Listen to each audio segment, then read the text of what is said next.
Hey y'all, my name is Tamara Andress. I am your Fit and Faith podcast host, and I am pumped to be here. Just me, no words, no scripts, no intros, no outros. I love authenticity. I hope to breed vulnerability, and I usually do this alongside another dreamer, mover, shaker, entrepreneur, fashionista is what I love to call them. If you're a dude, then a dude. But I am loving just coming together in community with other people to share their high and low stories, to share their journeys to comeback, because I believe ultimately that's where God would have us. He would have us on the mountaintop. And even though we learn a ton in the pit and in the valley, God would want us right now, especially in this season of life, in this time of our culture, to shine. And so here I am. I want to teach you how to shine. I want to be alongside you when you get your glow. I want to catapult you into your calling, whatever that is. So this isn't a fitness podcast. This is not a religious banter, though we preach Jesus all day long. And this is not just about nutrition or health or wealth, though I like some green, and I know you do too. It's not okay for us to not be okay with talking about all of these things in unison.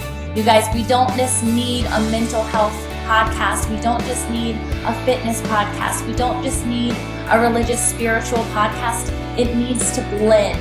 This is what Fit and Faith is all about. It's all about creating alignment, connectivity. It's about pursuing your wholeness and claiming it over your life and over the lives of the loved ones that you have around you in your community. So thank you for tuning in. I would love to get to know you more. You can like, review, subscribe, whatever it is. Send me an email, DM me. It's me. I have an amazing team alongside me, but you guys are getting me for now. So enjoy. I'm so pumped to have a coffee conversation with you, is what I love to call them. Don't have my coffee right now, but I have it in my system, as you can see. All the love. Let's do this together and keep going for your dreams, y'all. We are so excited to be here. I specifically am, because I am not in my own home. We are at Kenzie's home, all the way in New Albany, Indiana. We are actually in the middle of a cornfield. You can't see that. No, because there's, we're not. But we're in Indiana. And so this is our first podcast, not in the podcast room. And I am really excited. If we have any technical difficulties, that will be why. So please forgive us. But I couldn't miss this opportunity to just first get you behind a mic, because I feel like you're just made for a mic in some way. Maybe one day your own podcast will emerge. But Kenzie is my second cousin or third cousin, which seems really distant, but we're actually pretty close, because we've had the opportunity to come together every summer since I remember. So probably before you were born. And really just grow our relationship. But it's been really neat where as we've emerged and grown together as into our adult lives, that it's not on the terms of our parents, that it's on the terms of us really wanting to still stay connected. She came and visited for like a week when my second born was just a newborn at that point. And so just to have you like around and present, I think your lightheartedness is what will kind of exude through the podcast. And I'm excited for people to see that about you, because you're a fond fan of Gary and I. I am. Yeah. Well, I'm a fan of yours, and you might be a fan of mine. I'm a fan of yours. Yeah, for sure, a fan of yours. So, Kenzie Byrd, everyone. This is me. Hello. Welcome to my home. I'd love for you to kind of, I know it's a really big undertaking to say, introduce yourself. It is. It can be an elevator pitch. Have you heard of an elevator pitch before? No. So it's like you have 30 seconds, you're walking into an elevator, and it's like, we're not going to say it's your boss, because that would be a whole nother pitch. It's going to be like your new BFF. And you're like, oh my gosh, this is my new BFF. Let me tell you something about me. Okay. So go. So go right now. First of all, I've never been on Instagram Live or Facebook Live or a podcast. So this is like a hat trick. Sports ball. I love it. So as Tamara said, we've been cousins since I can remember, since she can remember. Our parents were very close, and so they always came here. I came there. So yeah, over the last year, we've probably gotten closer. Maybe 2 or 3. Yeah, I would say that. Yeah. But this last year has been like monumental. We've both kind of found our faith in new ways. Mm-hmm. So about me personally, Okay, I guess I could say like what I like to do.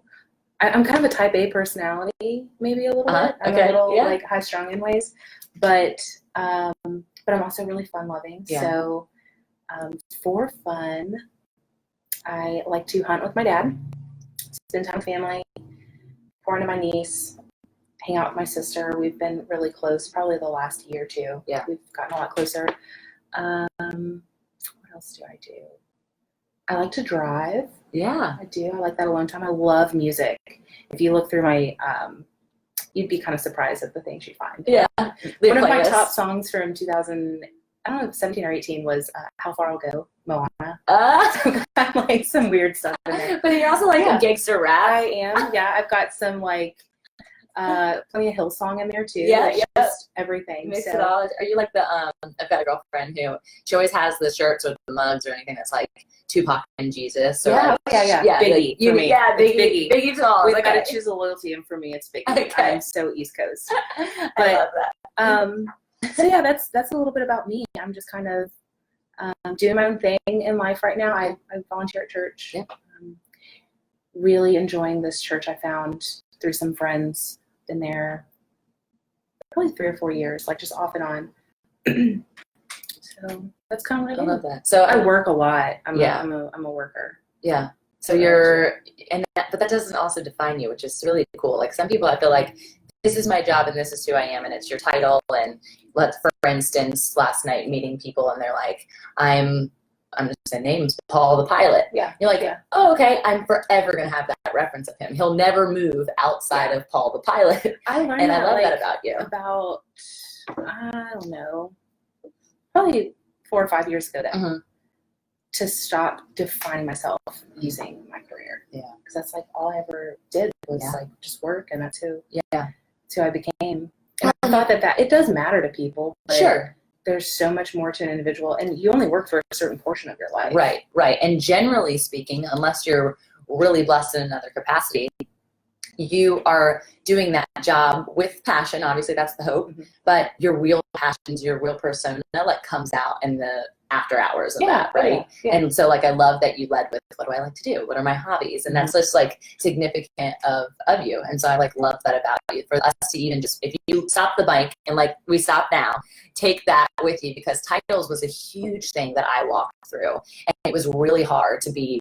You know, I'm CEO of 2 companies, right? And I didn't really say CEO. I always would say like owner or designer. I still use the word creator because I think it's a really fun place to be, but it doesn't put you under this umbrella of hierarchy. Yeah, it's not as professional sounding. Or I don't know the word to use. I will take it professional all day long. You can put that hat on me. Like I'm very professional, but I think in the sense of like that, especially for my children. So like I'll leave the house and they're like, where are you going? And I'm like, I don't like to say I'm going to work, because I don't want them to think that like every time I'm leaving them and it's against my will. Like I'd love to spend time with you and play Legos and do all of that, but I'm going to create.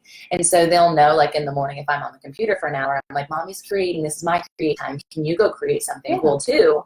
And it gives them this whole frame of reference on Mommy's loves what she's doing. She's passionate about it, and creating is a fun thing versus I'm going to work. Right. And so even work has just like this negative connotation to it. Yeah. And it just happened like over time. But I never thought about that, like with kids, how they perceive that. Yeah. You know, because mom was leaving them. Yeah. And if they don't like it, then, and I did this whole post the other day about mom guilt, and I had listened to well, I guess it's not probably the most recent anymore when this launches, but the most recent Rachel Hollis and Ed Milet. Have you heard of this guy? Mm-hmm. Oh, you'd love him. He's like a hardcore motivational speaker, faith-based, and he started from nothing. Are he and Rachel Butts? They're friends. Yeah, it's actually her mentor, one of her mentors. She has many mentors, but one specifically that she just really has connected with.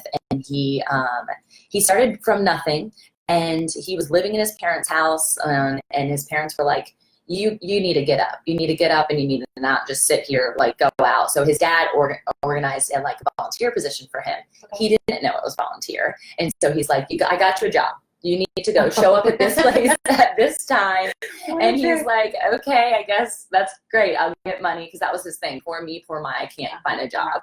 And we know people like that. And it's exhausting. You're like, you can find a job. I saw Hardee's is hiring for their manager. I don't care what you're doing. Right. Get out, go do it, and find the portion of it that you can be passionate about. Yeah. And so it's Hardee's, sure. Do you love people? Do you interact well? Do you want to grow a revenue stream? Do you want to see finances and learn about it? There are points to every job position. It's just how your perspective and your mindset is towards it. So he shows up at this place, and it's like a boys' home.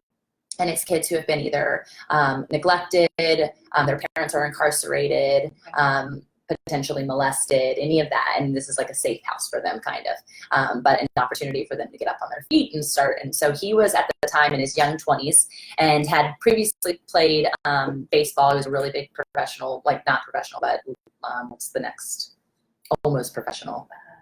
Minor league. Why can't I think of it? Amateur? Amateur, sure, ball player. And so he had that passion. And so he's like, okay, I'm here for the job. And they're like, nope, we don't have any positions. And he's like, nope, my dad said that I'm coming in for a job. And he's like, do you have a name? Like, who told you that? Because we're not hiring.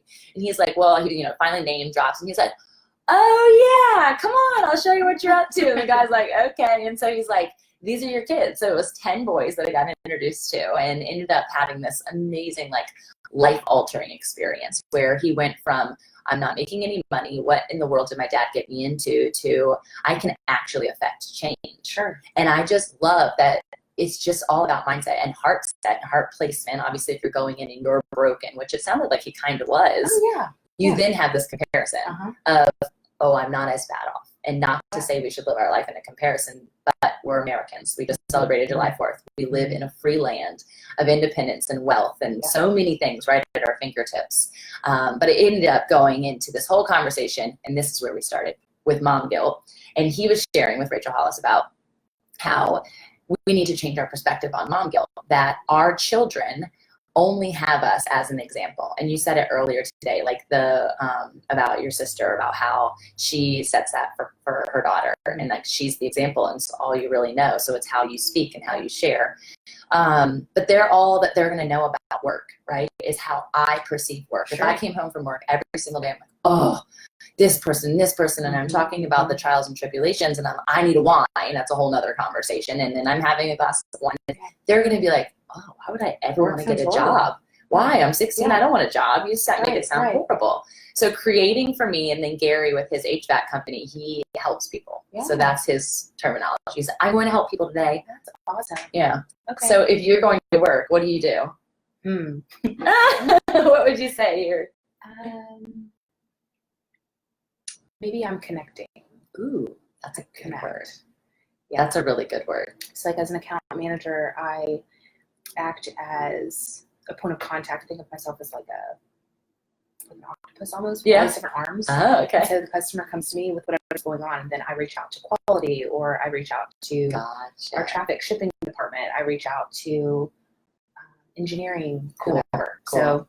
So yeah, I love that connecting. I'm connecting. Well, I love that because it also like plays into your like family and even friend life, because I feel like you're constantly like, oh, you would like this person, you would like this, so like let's get together. That's my this favorite person. thing to do. Is like, you will love this. Yeah, I love that. And then also now, as you've experienced and you kind of touch base on it from your faith perspective, of your specific volunteering in your church is around like kiddos, right? Well, I say kids, it's like high school. Okay, so some middle school, but I'm generally with high school. Okay, so that is on a whole nother level of like what a huge obligation for vertical connection to like, hey, let me introduce you to your father. Like that's huge.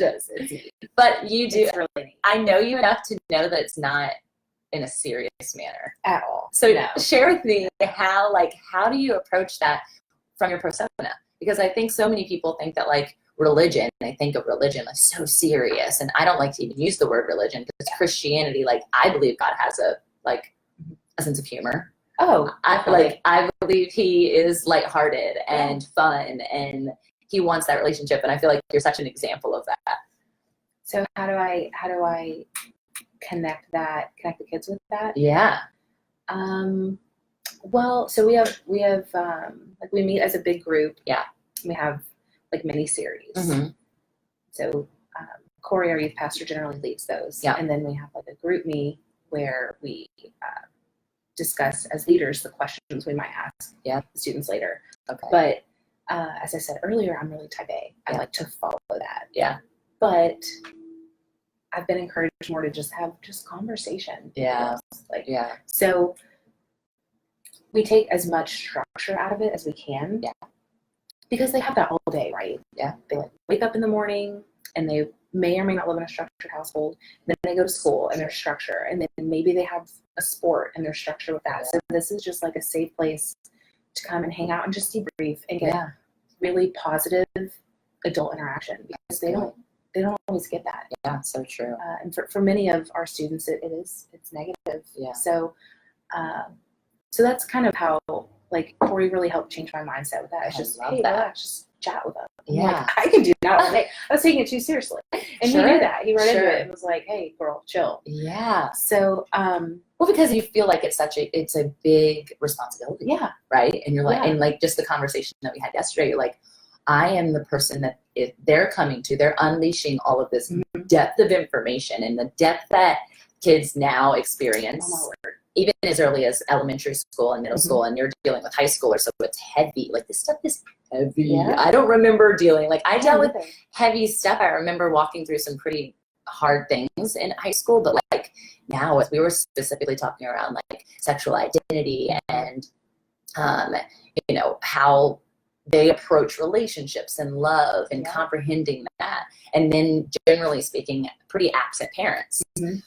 It's heavy. Yeah. So I get wanting to approach it in that way, but what a release to be like, to just be there, just be a listening ear. Yeah. So I pull some Brene Brown into that. Yes. But so yeah, we just kind of hang out and talk and chat. So we do a high-low, which is really fun. Yes. Every week we do a high-low. We do that at the dinner table. Did you? With the kids. So like at dinner, we'll sit around and it's like, tell me your high of the day, tell me your low of the day.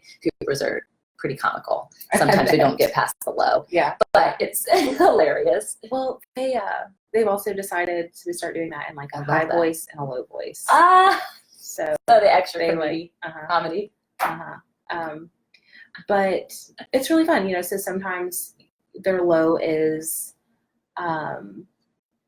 you know, maybe that a family pet passed, which is a low. Yeah, sure. But then other times they're so much deeper and their layers deeper, and it really, the high low, we really kind of let that set the mood for the rest of the show. That's a great dictator of like, okay, let's go this way, and talk about not having structure. Some days it could be that's the lowest of low, and then some days it's, you know, my parents are getting divorced, or I'm sure. But yeah, that's probably the hardest part too, is just remaining. Like, don't cry. I've cried before, of course, sure. But like being strong for them. Yeah. And receiving all that information, some of it you're not expecting, you know, but receiving it and being graceful with that is like, it can be a lot, but absolutely. But it's fun. I mean, and kind of like you were saying with what was that guy's name? The Rachel Hollis's Ed Milet. Ed. Kind of like you were saying with Ed and those boys, like he probably found that he needed them just as much as they, you know, it's so true. It's full circle. Yeah. Well, it's life-changing. It became because then people wanted to see, like, as he transformed, he became such a coach to them and such like a life coach concept before life coaching, because he's late 40s. I don't want to age him. Sorry, Ed, if you're listening. But, you know, he then became like a professional sports coach in the sense of like a life coaching to these people. He has done like senators and like huge people in the government and famous people and actors and actresses. And so he has really just like changed his entire mindset in life to be able to shift it into, how can I help you get out of this negative cycle? Yeah. So, I mean, those boys like changed his entire life and still do. Like, he goes back now. I mean, once you have like a heart for kids, it's really hard to like completely get away from that, because as we were talking about childlike faith, like it's something you yearn for. You always chase it. Yeah. No matter what age you are. So explain, so that's kind of your faith journey, but tell me, like, personally, like you said, you come into this just a couple of years ago where you and I really connected, which was simultaneously, I was kind of like 3 years and then have emerged since then. But like, tell me about that, because you grew up in a Christian home. I did. Yeah. And I Christian did. school. I did. Yeah. So All walk Christian us, everything. Yeah, walk us through that, because I know that sometimes can derail people. It can. So I went to a private Christian school from kindergarten on. So K through 12. So that's, well, in preschool, I guess. So that's 14 years of private school where, like, I've heard the story of, like, Jonah and the whale so many times. I've heard the crucifixion story. Yeah. Sure. But Every which way, yeah. But it's been neat to, well, I'll get back to that. So, That's okay. So, yeah, I started in Christian school. Yep. And I had just 34 or 35 that I graduated with, which is, like, tiny. But, so all through high school, I wanted to go to New Albany, which was, like, the big local high school. Sure. And my parents were like, no. And my parents actually went through a very extreme, unexpected financial struggle when I was in, like, 5th grade. Yeah. And my mom really wanted to pull us from the school and use that money for other resources. Sure. And Dad was like, nope, not happening. My girls are going, so. Yeah. He didn't go to Christian school, though, did he? He didn't. Okay. No. And neither did she? No. Okay. They just wanted to protect you. Yeah. Okay. I got it. That's So, protection.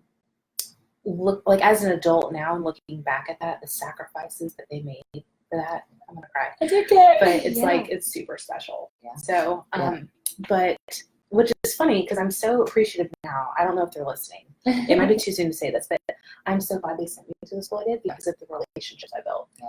So Elise, who you met the other night, was, I've known her since kindergarten. Yeah. It's a really neat crazy. thing. So she even moved away and came back. But Yep. So I did do the whole, like, rebellious teenager thing. Mm-hmm. I hate this school. I hate the people. I hate wearing uniforms. I got a detention today because my shirt wasn't tucked in, I love it. Really silly things. Yeah. But so probably, like, my senior year is when it really kind of hit me, like, oh, these are my family. Wow. These people I've known for 13, 14 years. Yeah. It's really special. But so I went to a private Christian school, and so the Bible, like learning about the Bible was work. Yeah. Right? It was homework. Yeah. But so it was never really our choice. And that's why it's so special to me to help with Cornerstone the way I am. Yeah. Because most of these kids that are in high school, they choose to be there, which is, like, just amazing. Yeah. Because I was forced to go. Sure. And for the right reason. Of course. But so that's been a really rewarding thing. Wow. It's just them just wanting to be there and spending time with one another and learning about Jesus. So got out of high school, kind of wanted to go away to school, kind of didn't want the debt. Yeah. So I stayed at a local community college and did the college thing. Yeah. I would go to IU. I would go to visit. Many of my friends went to ISU, Indiana State University, and they call it the Terrible Hope. Okay. Terre Haute, it's really just a crap. I didn't know that. Yeah. Okay. So I would go up there, though, and hang out. And it wasn't really until, so I took a break, because it was no longer a requirement of me to go to church. Really, when I started driving, my parents were like, do what you want. Right. We can't make you. Sure. So I'd go to church, but I would hang out in the parking lot, or I would go to the coffee shop, or go to Puerto Vallarta instead. So, I kind of quit going to church. Yeah. I lost sight. Yeah. But then, when there was a hard time, right? Yeah. You start praying. Mm-hmm. But then everything's fine again. Yeah. And then, oh no, I'm in another valley. I need to pray about it. So true. So, I would attribute my current relationship and church. Yeah. With many of my friends that influenced me. So those same friends I had from high school or from elementary school were going to a local church. And I was like, they kind of do weird things there. Like they're kind of, so the church I go to, it's amazing. They started Catholic. They were a Catholic church. And then they just saw the light and were like, hey, holy. And not that I know. But it was just like, they just like did a complete 180. Wow. So that's amazing. Same pastor. Same family. Same family. Okay. Yeah. Wow. So Amazing. Pastor Daryl, his son is now the preacher at Okay. Cornerstone. But so yeah, that's a neat thing. That's so that's a cool thing to know. Yeah. So our history. So we have like a class, like a newcomer class, and they cover that in it. That's so cool. I went to that class way too late. I was like 3 years in. And I was like, hey, I kind of want to know about this. And then you found out? Is that what you found out? I went and they were like, why are you even here? I'm like, you said free lunch, right? Am I wrong? That's on a social hour. That's all Yeah. I need to. I'm here for. That's awesome. But yeah, many of my friends were going to Cornerstone. I thought, I'll just go here and there. They would invite me. Invite me. And then, so outside of church, I was friends with the youth pastor, Corey. Because we all just run the same friend group. Okay. Play volleyball. We'll get together. So that's kind of what happened there. So interesting. You just had your high school, like, I'm going to go to youth group experience, which you're experiencing with these kids, like, just mid-20s. Yeah. Yeah, you're like, I guess this is like a social thing. We'll go get breakfast after or lunch after. And I love that, like, what draws people in generally is relationship. And then you get to meet and understand the ultimate relationship. Yeah. But if it wasn't for that connection point, which I think at the end of the day, that's what we all want, right? Is that sense of relationship and that sense of I'm not alone. And if you're going and you're seeking out this, and then knowing it is a positive experience, for the most part. At least twisting your leg or severing anything when you're there. I mean, here and there, I get like if we're going to the lake or I've got weddings or family in town, these different things that I'm like missing church. Those friends will reach out and be like, "Hey, miss you this week. Hope to see you soon." Like, we're really just a close group of friends. And they hold me accountable. They're amazing. I'm really lucky to have all of them. Yeah, I think accountability is a huge portion of our faith. And while a lot of people have that individual experience, if you don't have that accountability, anything, I mean, the enemy is so strong. He has so much like play in our lives on a consistent basis because I'm looking outside of your window right now, but like you've got all of these neighbors who are not doing what you would hope that one would do. And it's really easy to say, oh, just come do this, because I think people have this estranged thought of the enemy that they're like literally the devil and like this looks, I mean, they're scary. Let's go to the dark side today. It's not like that. It's very like it's a welcoming thing. Yeah. It's a temptation thing. I mean, I mean, even the garden. That's a beautiful fruit. Right. And so it's conniving in that way. And you don't realize, and there's like the people who aren't watching aren't going to be able to see this, but everyone, it's like a triangular view. If you're starting at the point, everyone's right here at the point, like upon birth, let's just say you're mid-20s, well, not mid-20s, that's a whole nother, you're way over here. But usually right at this beginning point, and if you just take one little step in this triangular way, one way is over on the good side, one way on the dark side, whatever you want to call it, you at one point are so far away from where you're intended to be that hopping over to get to that other space in that triangle is a really hard thing to do. And there's no easy way back. You can't, tracing backwards, you're going double time. Going straight over, it's still really hard because it's discovered territory, right? To go from point A to point C. And so, or point B to point C. And it just makes me realize, like, and you can tell with a decision. I mean, you could easily, just one decision can lead you there. Sure. So it's scary to think about. I loved when we were talking the other day that you had the kind of the insight to share with someone that it was like a consequential situation, right? And well, you learned later that consequences was a part of that conversation. But to say that everything has a consequence to a non-Christian, they're like, oh, consequences. Right. You think of like the javelin. No, that's a sport. What is the thing called in the courtroom? The hammer. The gavel. The gavel. That's it. The javelin is an athletic thing. No. It's worth a Google. Yeah. We'll Google it later. We don't have a third party. But yeah, I mean, it is really wild that that's how they perceive it. So how on the outside? So now you've had your experience inside church. Now you have a massive, organization that you go to work with on a daily basis. You're out in the community because I know you live among people. Like you don't immerse yourself specifically in church. Like you're no. Not to say you're out with sinners because I get that. I want to be out with sinners. That's what we're called to, right? So you're out at a bar, for instance, on a Friday night with all of your friends, maybe even church-going friends, but there's other people around. How do you bring the non-gavel experience to the stranger? So I am going to pull in kind of our most recent sermon series into this. So you gotta make them jealous. Ah, wow. Make them jealous. Okay. Not jealous in a bad way. Sure.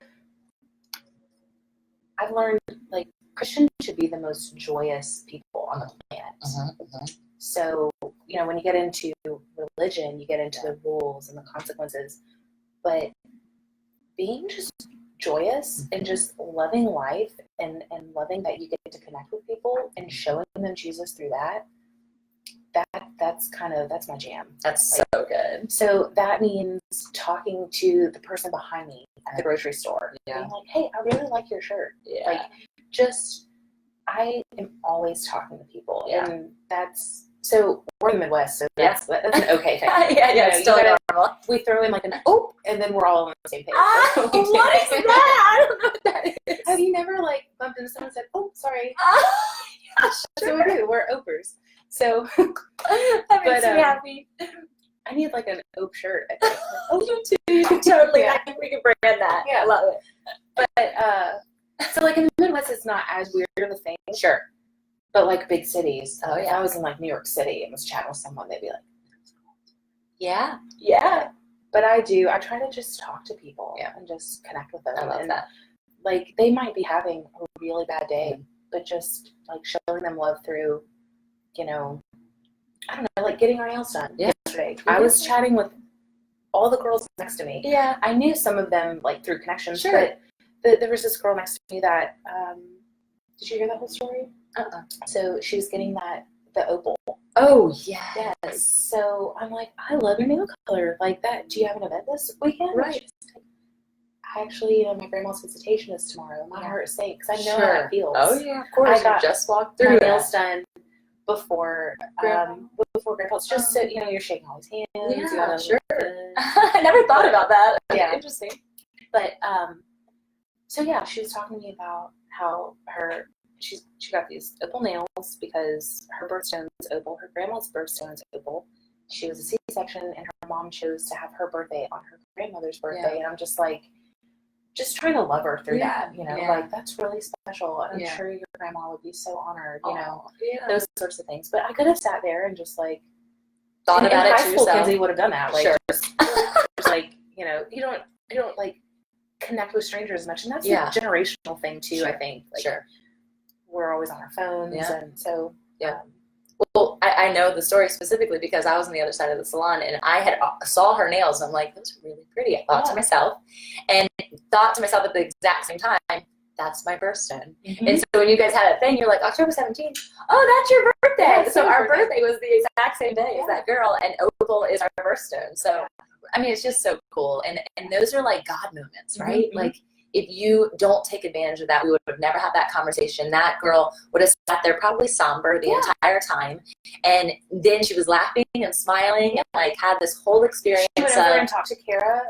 So our cousin's getting married today. We have so much to do.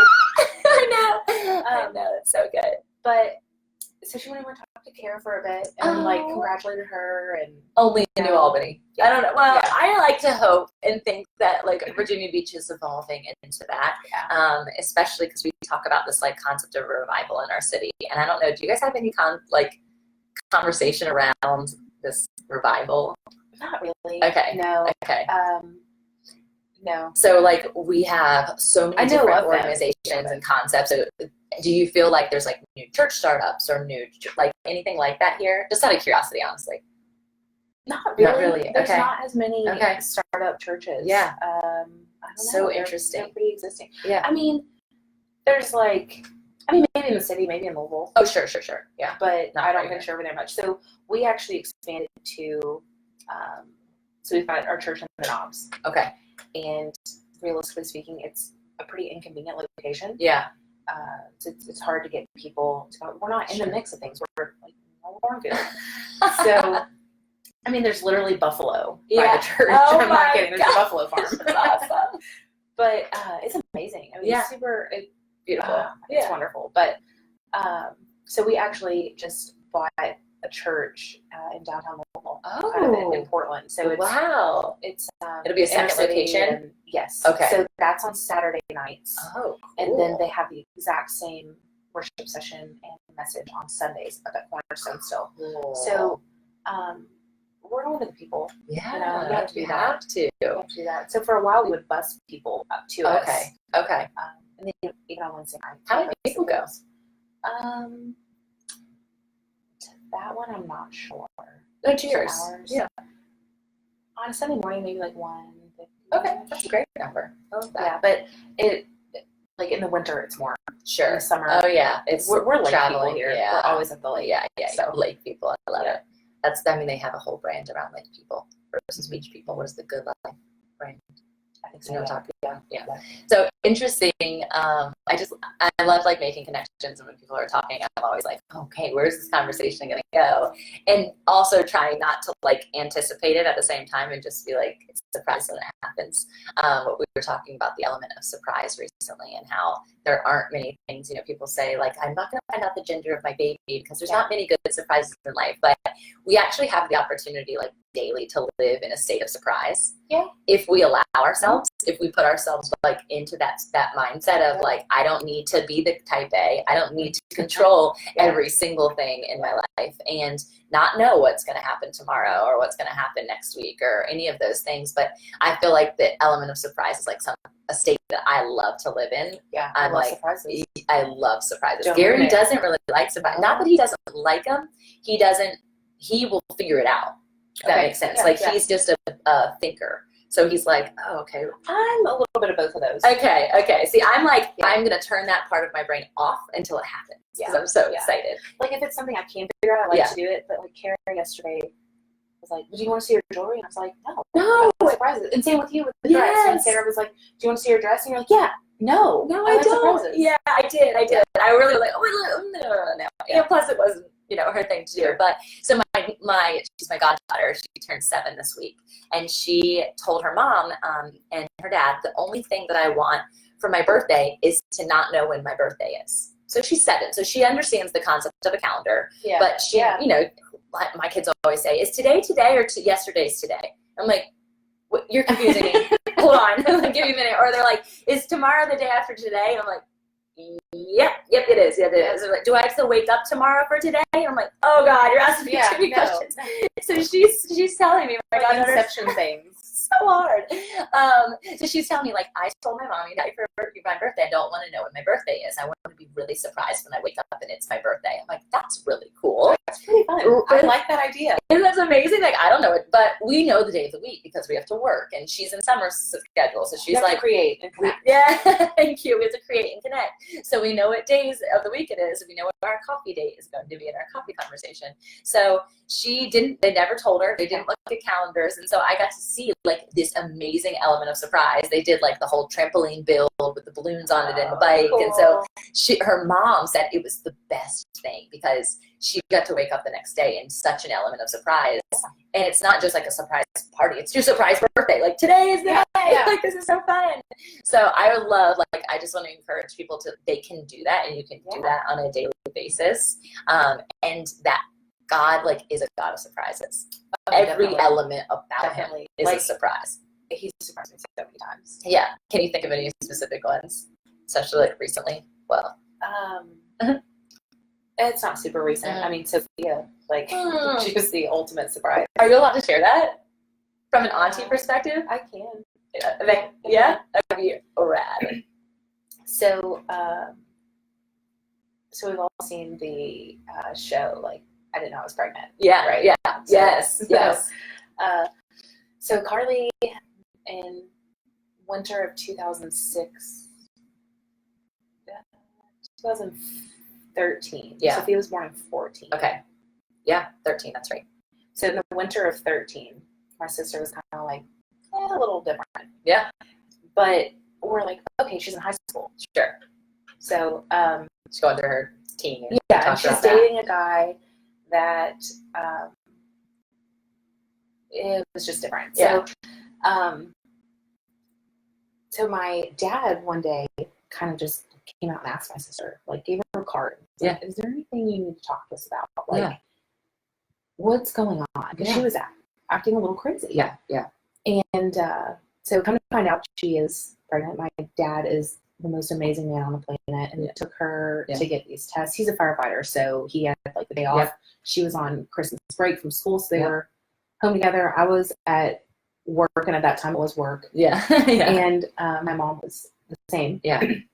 So he takes her, and they get these pregnancy tests, and my sister is expecting. Yeah. So I come home from work, and I'm telling my dad all about this new guy. Oh, I'm like, Jesse this, Jesse that, and just like everything about Jesse. And we're still great friends. Yeah. And Dad's like not listening to me. He's on his iPad. I was like, can you just put that down and listen to me? Yeah. Like, I'm telling you about a really cool thing. Yeah. He's a really cool guy. And I'm your daughter, and you're my dad, and this is gonna be cool for you. And I said, what are you even looking up? And he said, in lieu of Lionview, it looks like you're gonna be aunt. And so out of nowhere. And I'm like, I'm angry. I was angry. Yeah. And I'm gonna cry. He did the cool thing. He said, you can have a fit. You are so entitled to a fit. Yeah. And I want you to get whatever you need to out. But you need to leave this house because your sister needs your support. You need to go somewhere and do that. So I just went on a drive. I love to drive. Yeah. So I went on a drive, came back, and we're like, okay, we're doing this. So family, we're doing it. So that was right around Christmas. Yep. So the day after Christmas, she had an appointment, and we found out that we would be having Sophia in January. Which was less than obviously less than a couple weeks. I remember we guys threw together baby shower, and at the time I was at my maternity with my mom, so we sent something over. But that is, mind you, people didn't know I was pregnant. She's 7.5 months basically. Yes. She found out she was pregnant. And the crazy thing about that is I was here in November. And so we're telling the story, but from our first person experience, I remember seeing her. I met the guy she was with. She came out with us a couple times. Her stomach was constantly upset, and I thought, you shouldn't have eaten all that ice cream. It was dairy. Then we're at Puerto Vallarta, which, by the way, Kenzie, she said Puerto Vallarta earlier. She didn't go out of the country when she went to church. Oh, yeah, she went to the local Mexican restaurant, which my husband would have a cow over and not attend because of his Mexican heritage. It's not actually Mexican food, fried, whatever you want to call it. But anyway, her stomach was hurting, and she constantly was like, I'm tired, I'm going to go home. Again, teenager, like, not a huge red flag. Yeah. I could tell that she was distant and like not acting normal towards family. She physically looked? No. Thank you. Zero. Because people think I'm crazy and that I'm lying. It's insane. You could not tell. So one of my friends who hadn't seen her in a while was like, hey, so it was the same week that my we threw that 50th birthday party for my parents. Yes. Is that what I was there for? Yeah. Okay. So one of my friends at the party was like, hey, Ken's, like, I'm not trying to be weird, but your sister looks really good. And I was like, thanks, shut your mouth. Like, that's what it is. Yeah. But so it was crazy. So that whole year, so in July we had your wedding. Yep. We had No, not that year. July, I was married in 2012. So then it was 2012. She was born in 2013. Because that same year we had that might be it. Okay. We had, this is embarrassing. She's 6. I know that. I'm just not a math person. I'm the same. So we had your wedding, which was destination. We had another friend of ours, destination in October to Sarasota. Yeah. Then we had we had gone to Hilton Head in June, right before your wedding. So we were at the beach, and she's like in a bathing suit, like she's got wider hips. So I think that that's kind of what helped. Yeah. So the doctor is like talking to my parents and my sister, and she's kind of freaking out, right? Yeah, so, of course. The doctor was like, my parents had this look of panic on their face. Oh, I'm sure. Dad said, well, what are we looking at time-wise here? And the doctor was like, oh, well, baby's head's in birth. Like, we're ready any day now. And, oh, my gosh. But they just... And mind you, she's in a Christian school, so that's a whole other... We don't even need to go into that. But But so that was interesting. So they... my parents handled it with such grace, and that's because they had accountability, and they had friends that, like, kept them level-headed. I mean, this was so much for them to deal with. And so, like I said earlier, I was angry. Yeah. I thought, well, what's everyone going to think? And that's because of some of the past experiences I had with friends who had gone through similar things, and I knew what people could or would say. And so, but everyone really came around our family and supported us, and specifically my sister. It was a really neat time, and so I would consider that like a huge surprise. Like we were not expecting a Sophia, and now she rules the roost. Yeah, like she is everything. Such a blessing. Yeah, I would say that that's really been the neat surprise, because it taught me so much about like how to respond with love to things. Wow. Yeah. And like you can have emotion with that, but at the end of the day, it taught me a lot of grace, and it taught our family so much grace, and it taught us to have that same grace towards other people. It was a very, very humbling thing. Right. Well, I know, like, and not even like for me personally, I feel bad. This is my sister's story to tell, but she has said it from your perspective. But she has been like just the greatest mom. She was never didn't want to be. I was the babysitter. Yeah. I was with kids all the time, and my sister was like, and now it's complete opposite. I'm like, she's stressing me out. So good with kids. She's so good with my niece, with my kids, and I see them with her, and they like just the way she speaks to them, the way she nurtures them, the way she very looks similar in the way that you parent. Well, that's very similar. Awesome to say that, and good that I could like look at her as an example, because oftentimes, again, we talked about mom guilt earlier. You have this just perspective. You want to be the best that you can be, just like you want to be the best aunt, and you don't always hit the nail on the head, but it's a hope, right? We argued over tape this past Christmas. Like I had an argument with a 5-year-old at that time over tape. Like that's hilarious. Every now and then it happens. It's just like, no, that's not what matters. It's not what matters. It's so true. Well, and it's interesting. So like, obviously we've seen each other through so many seasons of life, and Kit, you've seen me come into my motherhood and also come into my beautiful thing too. It is so neat to watch. It's really, I'm sure, it's inspiring. Wait to see you do the same thing. And I love that, even for, so many people, and I know you've walked through this and you still are walking through it. You're 27. You probably get asked on a daily, like, oh, when are you getting married? Oh, when are you having a kid? Boyfriend? Oh. So to speak to, because I've got a lot of friends in that state and on up into their early 30s, mid 30s, sometimes late 30s. I want you to share from like that perspective. Like, how are you in your late 20s, walking in and learning even still about yourself in your faith, navigating being best friends. Your best friend is married with a kid and you're with them. So like, almost all of my friends are. So explain that. Explain like what that workaround is. Because I know that it's not easy. Yeah, it's not. But I also love seeing how much you've grown. Like if I could, your sister said this yesterday. I'm going through a quarter life crisis, and I'm like, I'm using that because I went through that when I was 29. Quarter life crisis, hands down. And I always say it was my midlife crisis at 29, but quarter life crisis is which is scary. More. Like makes a thing. And so I'm like, oh, what happens when I hit that? That time. Yeah. What's gonna happen to me? Yeah. Well, you kind of didn't you didn't do that specifically, but you have evolved so much in the last few years. I think so. Yeah. Mm-hmm. I mean, like thinking back on how I would handle certain situations where I'm a pretty impatient person. Sure. I'm working on that. It's huge. Yeah. Like my responses to things now are totally different than they would have been 3-5 years ago. Yeah. So I'm impatient, but I'm trying so hard to patiently wait for the right person. Yes. So hard. They're like, they'll show up when you're not looking, and I'm like, I'm not looking. I'm not looking at all. Peeking through your eyes for those who are listening versus watching. Yeah, but so I've kind of, I don't know. I'm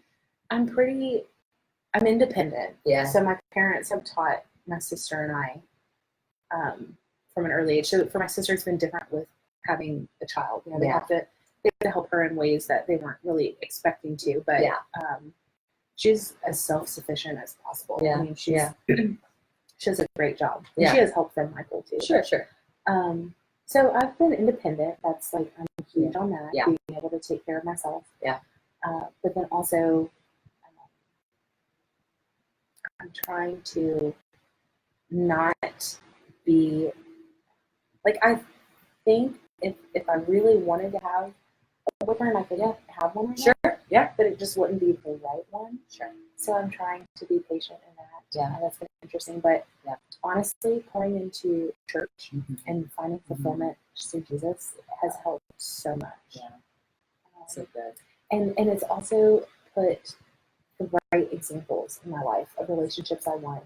I can tell you offhand right now, I doubt they're listening, and they might listen later. I don't know, but I think the world of Luis and Evan. Yeah. I think the world of Corey and Julia, and the world of Amber and Josh. Like they are my 6 people, but I'm like, oh, that's what I'm looking for. That teamwork.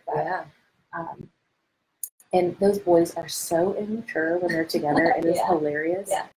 But like separately, they are wonderful husbands and fathers, and just spiritual leaders in their household. Wow. I'm so impressed by all of them. Wow. So, what a compliment. So that's what I'm looking for. Yeah. You know? Yeah. That's incredible.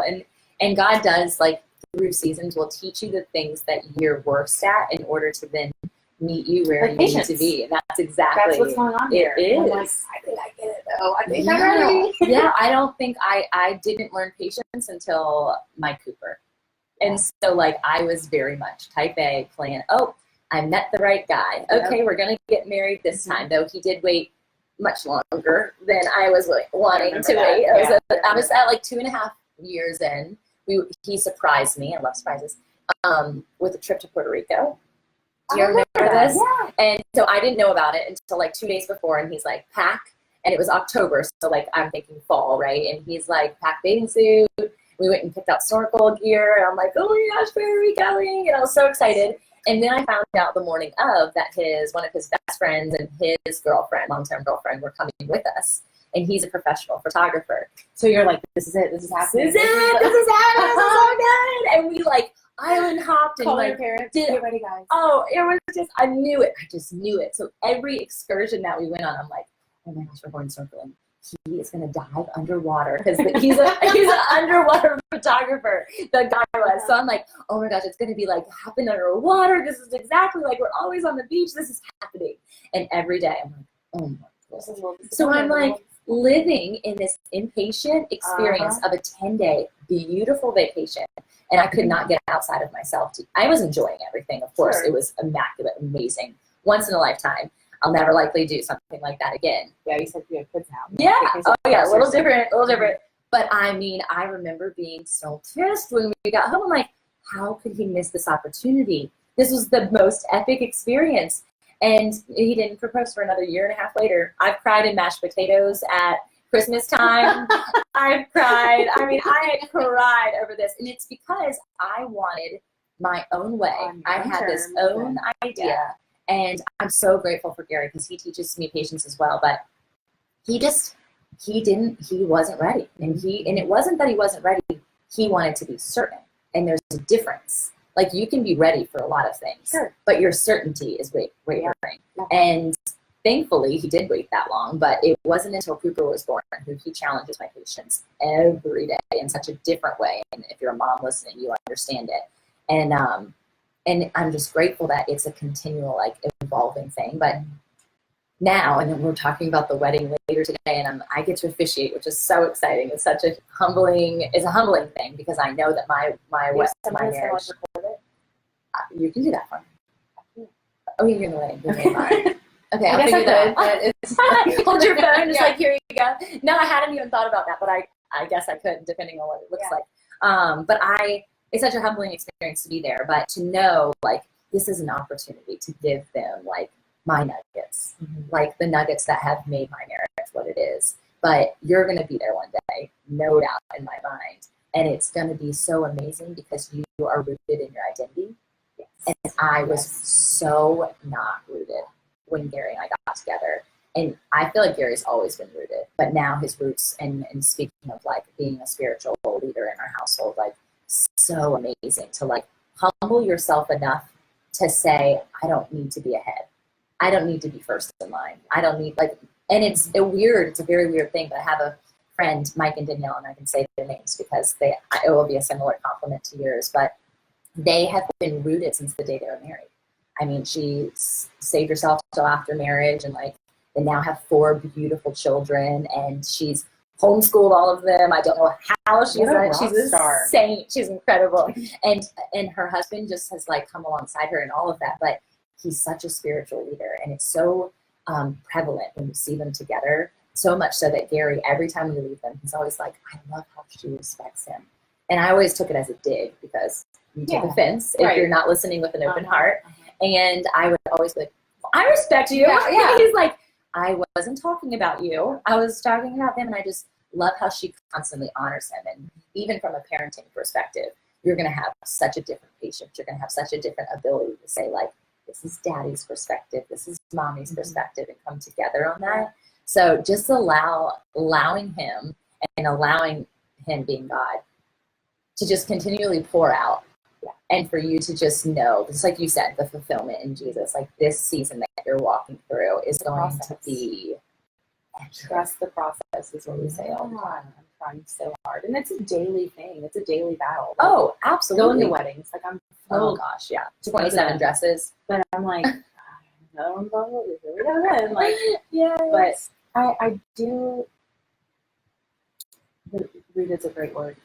I feel very strongly that I've become my own person, and I've made my own choices and my own decisions, and it's made me just like a pretty strong-minded person. Yeah. Well, It's interesting. I have insecurities. We all do. Yeah. But I'm like very confident in who I am and what I want. Right, and that's the huge thing. Like I feel like when you're seeking out, like, and I'm sure you've been in the state before, and I don't know as intimately because we weren't as close at that point, where it was anybody. Like you were kind of willing, if they love me, I'm in. Like, let's do this. Like, let's make this happen.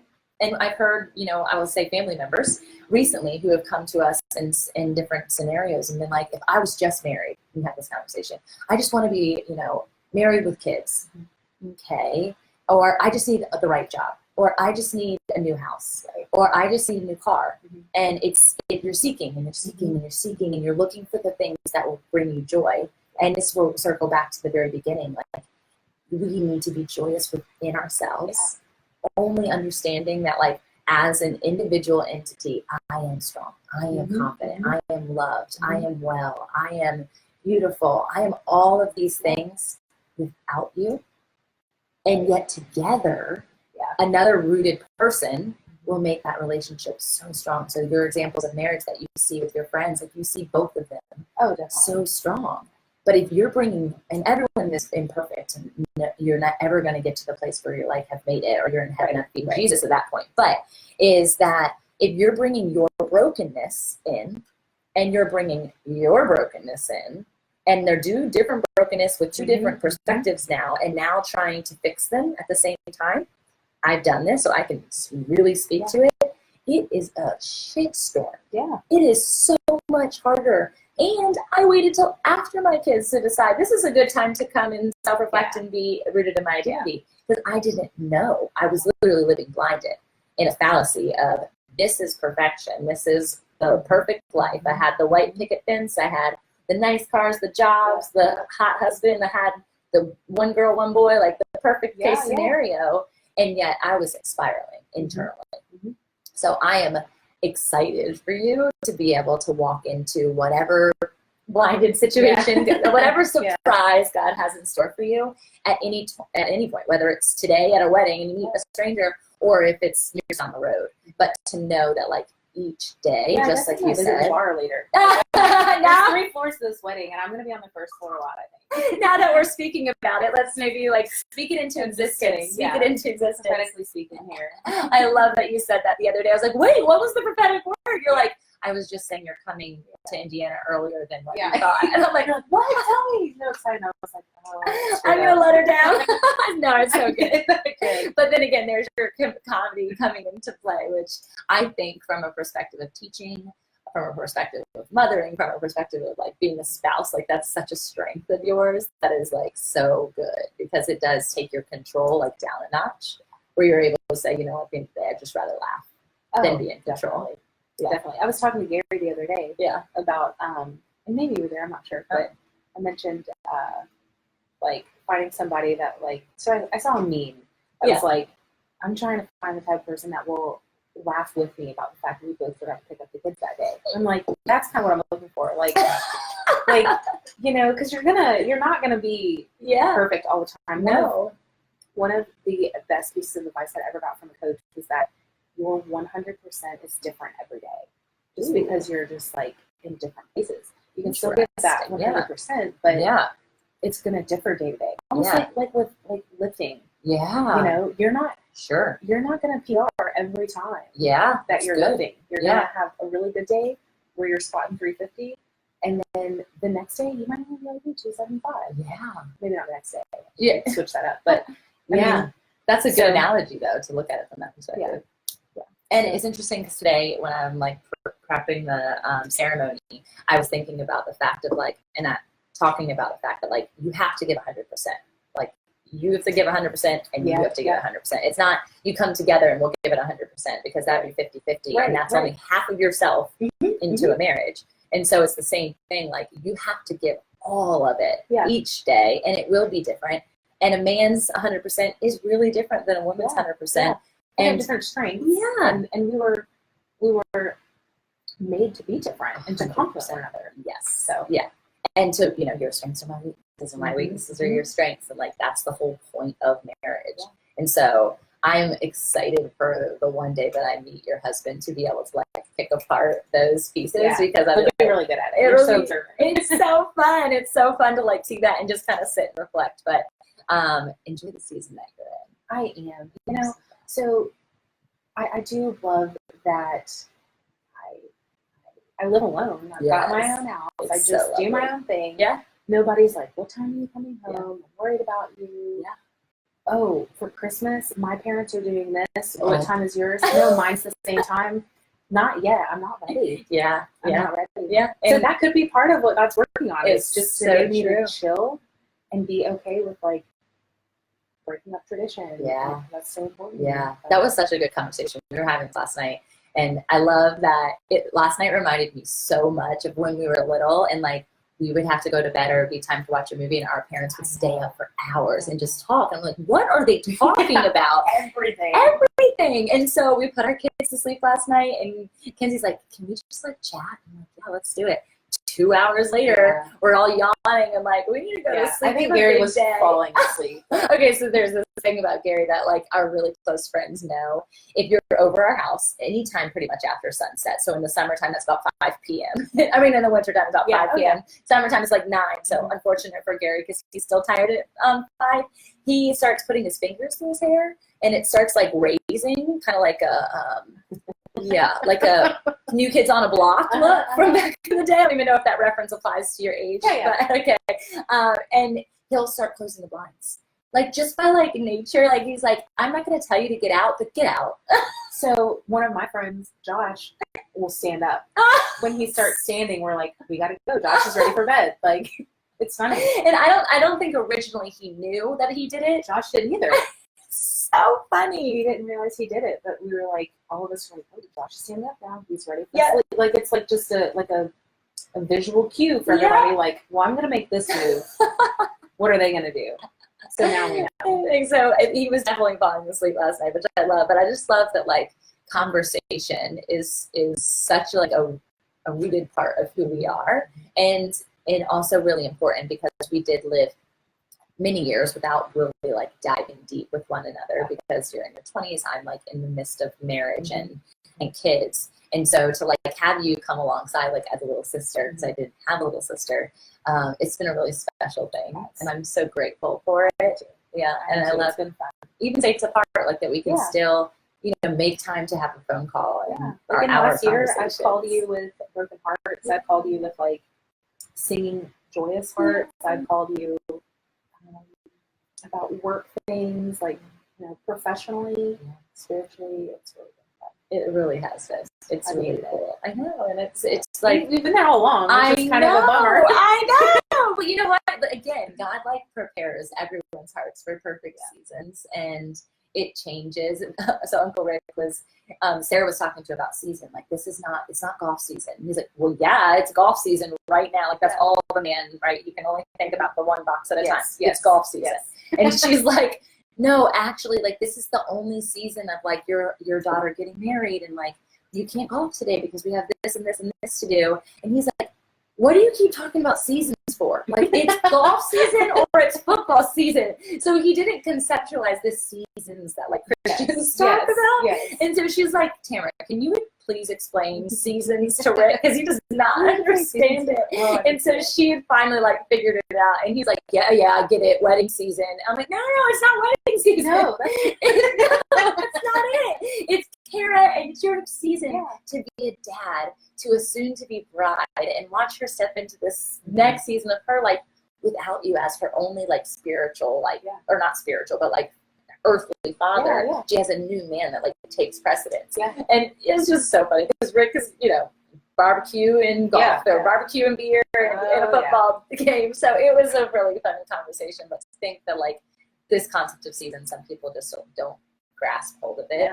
And we've actually talked about, because my girlfriend Morgan, who often you've seen on the podcast or heard from, she doesn't really love the word season, so she's like, is there another word that we could use versus season? So I'm like, you have a word? Like thesaurus, is that? Yeah. Have you done that? No, a synonym of, no, let's do it.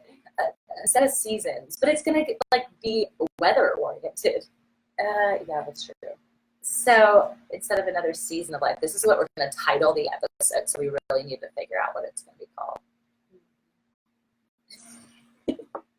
I'm nervous. Do you guys have any ideas? Any ideas? We just got off Instagram. A period, a division, an interval. An interval. This is an interval of life. Spell, term, juncture. Juncture, I feel like is like an intersection. I do too. An opportunity of life.